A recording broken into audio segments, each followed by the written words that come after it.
ایک چھوٹے سے گاؤں میں ایک لڑکا رہتا تھا، نام تھا احمد۔ غریب تھا لیکن دل بہت بڑا تھا۔ اس کے پاس نہ دھن تھا، نہ طاقت، نہ کوئی بڑا عہدہ، لیکن اس کے دل میں تھا اللہ کا خوف اور محبت۔ ہر روز فجر کی نماز کے بعد وہ مسجد کے آنگن میں بیٹھتا اور ایک ہی دعا مانگتا، اے اللہ، مجھے ایسا بنا دے کہ لوگ میرے کاموں سے تیرا نام یاد کریں۔ گاؤں کے لوگ اس کی سادگی پر ہنستے، کہتے، احمد، تمہارے پاس کیا ہے؟ نہ علم، نہ دولت، نہ طاقت، تم کیا بدلو گے؟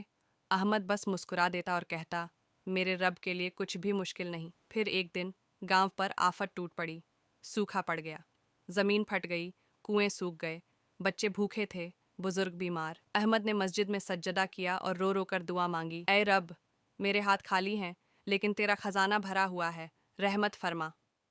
اسی رات احمد کو ایک روحانی سپنا آیا۔ ایک نورانی بزرگ نے کہا، صبح سورج نکلنے سے پہلے پہاڑی کے پیچھے جانا، وہاں ایک چشمہ پھوٹے گا، اسے گاؤں تک پہنچا دینا۔ احمد نے صبح ہوتے ہی دوڑ لگائی اور واقعی پہاڑی کے پیچھے زمین سے پانی نکل رہا تھا۔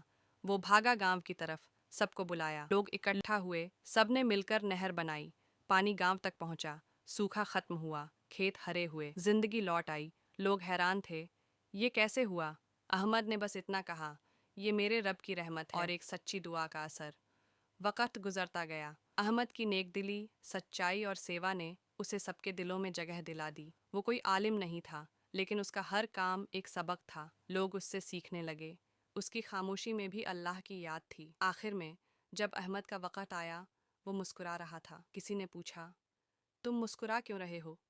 احمد نے کہا، کیونکہ میں نے وہ زندگی جی لی جو میرے رب کو پسند تھی۔ ہمیں سکھاتی ہے کہ نیت، دعا اور اخلاص سے بڑی کوئی طاقت نہیں۔ اگر دل میں اللہ کی محبت ہو تو وہ ناممکن کو بھی ممکن بنا دیتا ہے۔